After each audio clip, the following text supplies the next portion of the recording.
Oke, di video kali ini saya ingin memberikan review untuk pertandingan antara Persib Bandung dengan Borneo, di mana Persib Bandung berhasil mendapatkan 3 poin setelah mengalahkan Borneo dengan skor 1-0.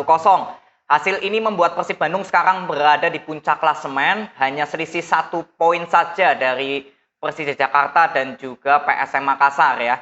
Tapi di sini Persib Bandung masih menyisakan 1 laga tunda, yang artinya jika Persib Bandung nanti menghadapi PSIS Semarang bisa menang, artinya bisa menjadi jauh jaraknya 4 poin dengan Persija dan juga PSM Makassar.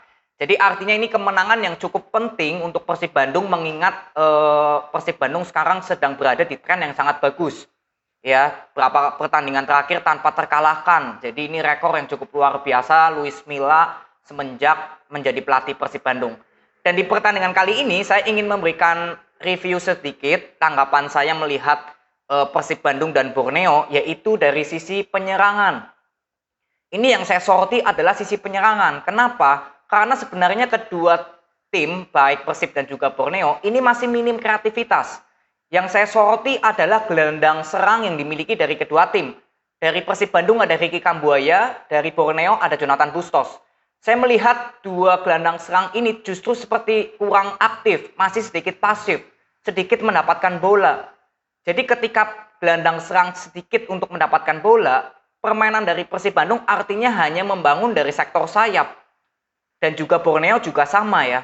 Jadi penyerangan dari lini tengah atau sektor tengah pastinya minim, karena gelandang serangnya nggak terlalu banyak berkontribusi. Dan ini yang saya lihat terjadi di babak pertama, baik dari Persib Bandung dan juga Borneo. Berapa kali membangun serangan selalu melalui sektor sayap. Saya jarang sekali melihat trupas-trupas yang diberikan dari Ricky Kambuaya atau Jonathan Bustos kepada lini serang, baik lini sayap dan lini depan. Dan di sini saya melihat bahwa Persib Bandung ketika membangun serangan dari Beckham dan Ciro memang lebih hidup, karena kedua pemain ini memiliki skill yang cukup baik untuk mendapatkan atau membuka ruang. Sedangkan untuk Borneo justru saya hanya melihat di sektor kanan saja yang hidup. Sedangkan di kiri ada Stefano Lillipali, ini juga minim mendapatkan support atau minim mendapatkan bola. Alhasil penyerangan-penyerangan Borneo di babak pertama itu lebih banyak menusuk di arah Sato sebagai bek kirinya Persib Bandung. Artinya yang saya dapatkan untuk penyerangan dari Borneo ini sangat mudah ditebak cara penyerangannya untuk para pemain Persib Bandung. Ya, tapi lagi-lagi memang selalu kandas penyerangan dari Persib dan juga Borneo, karena saya melihat hanya mengandalkan sektor sayap. Jadi masih sangat minim kreativitas dari kedua tim yang saya lihat karena matinya gelandang serang. Ya, mungkin di sini Klok yang baru bermain dengan Persib memang di pertandingan kali ini nggak terlalu maksimal juga. Banyak sekali sebenarnya passing-passing yang salah sebagai jembatan ya antara pemain belakang dengan tengah. Ini sering terjadi miss dari Kloknya juga. Ya, justru Deddy Kusnandar yang menurut saya bermainnya cukup apa ya, kalau boleh dibilang seimbang dari pertandingan-pertandingan sebelumnya. Deddy Kusnandar ini cukup bagus. Dan dari Borneo, Reiki Yose juga dengan Hendra Siswanto juga bermain cukup baik. Tinggal di sini gelandang serang yang saya lihat justru tidak terlalu maksimal. Lalu di babak pertama ketika Persib Bandung sudah unggul 1-0, ditambah Ricky Kambuaya mendapatkan kartu kuning kedua alias kartu merah. Artinya di babak kedua Borneo harus mau nggak mau mengambil inisiatif lebih menekan. Dan di sini Luis Milla justru menarik Beckham Putra dan memasukkan Kakang Rudianto, yang artinya Persib Bandung memakai 5 pemain belakang dan mengandalkan Ciro dan DDS sebagai target man-nya ya, berdua untuk mengandalkan counter attack. Jadi di sini memang saya lihat bahwa Luis Milla sebenarnya sudah ingin mengunci kemenangan ini dari babak kedua dimulai. Memang masih jauh, tapi ya kalau boleh saya lihat maksud dari Luis Milla ini masuk akal, karena ketika Ciro Alves dan juga DDS ditaruh di depan aja berdua, ini dua pemain juga cukup untuk bisa membuat pertahanan Borneo ini kocar-kacir. Jadi ini menurut saya pergantian pemain yang cukup masuk akal, dan pergantian formasi yang menurut saya juga masuk akal. Dan ketika Borneo sudah unggul 11 pemain, justru di sini saya nggak melihat Borneo ini mendapatkan peluang yang berbahaya untuk ke gawang Teja. Berapa kali juga sama ketika membangun serangan, gampang kandas, tetap memakai sektor sayap yang menjadi target mereka tanpa ada pemain tengah yang justru masuk. Di sini masih terlihat kreativitas dari Jonathan Bustos sebagai gelandang serang ini juga masih minim. Ya, Jonathan Bustos ini bermain cukup bagus sebenarnya, tapi justru di akhir-akhir semenjak pelatih baru nggak terlihat lagi peran dari Jonathan Bustos, apalagi Pato yang di pelatih sebelumnya sangat on fire, justru sekarang redup sekali ya Pato ya. Ini yang saya lihat karena minimnya kreativitas dari para pemain Borneo dari sektor tengah maupun sayap. Dari sayap juga berapa kali memberikan crossing yang bolanya nggak terarah kepada Pato.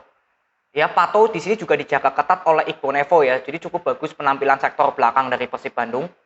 Jadi ketika 1-0 ini berjalan sampai menit 75, di sini Borneo masih belum mendapatkan satupun peluang untuk mencetak gol. Jadi ini cukup tanda tanya sebenarnya untuk saya bagaimana melihat Borneo kali ini kok justru ada kemunduran yang sangat signifikan. 4 pertandingan terakhir hanya berhasil mencetak 1 gol ke gawang Barito. Ya, jadi ini artinya jelas ada kemunduran. Dan yang saya lihat karena skema permainannya ini nggak ada kreativitas untuk membangun serangan. Jadi Pato ini minim kontribusi atau minim mendapatkan support. Nah, ketika Reky Jose mendapatkan kartu merah, artinya di sini kan Luis Milla mendapatkan angin segar karena 10 lawan 10.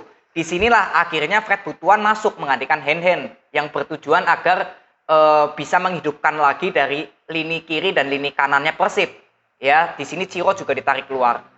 Jadi Abdul Aziz ketika masuk ini juga cukup bagus memberikan dampak di sektor tengah Persib Bandung menjadi lebih kuat.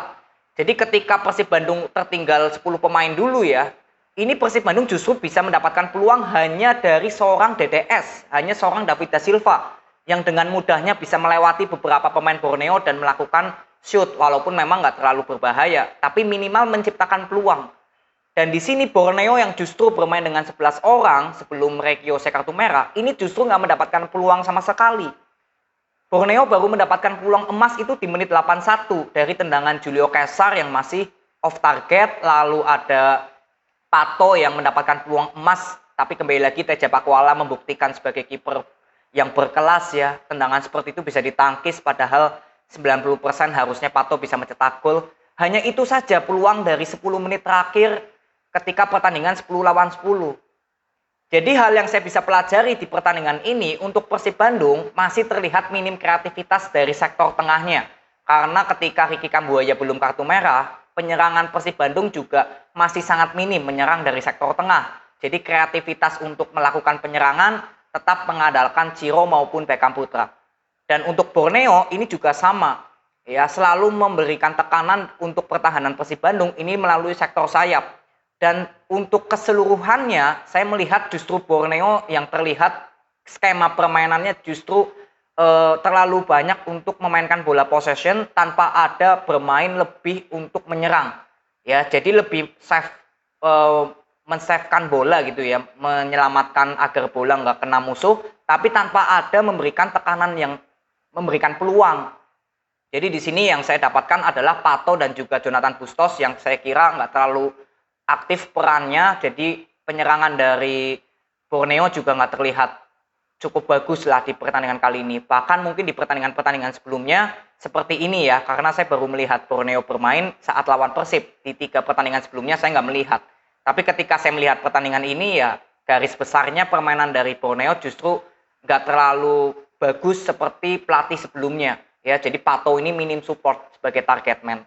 Ya, jadi ini aja video yang saya bisa berikan kepada kalian. Selamat untuk Persib Bandung, kalian mendapatkan 3 poin plus naik ke puncak klasemen. Semoga ini menjadi ujian yang cukup bagus agar Persib Bandung tetap bisa mengejar impiannya menjadi juara Peri Liga 1, di mana di musim lalu sempat gagal ya. Semoga di musim ini saatnya Persib Bandung bisa menunjukkan giginya. Dan untuk Borneo, pesan saya bahwa skema permainan ini yang masih menjadi kunci saya karena ini pelatih baru, saya belum tahu ke arah mana Borneo akan dibawa oleh pelatih baru ini dengan skema permainannya. Jadi ini aja, terima kasih, sampai ketemu di video berikutnya. See you.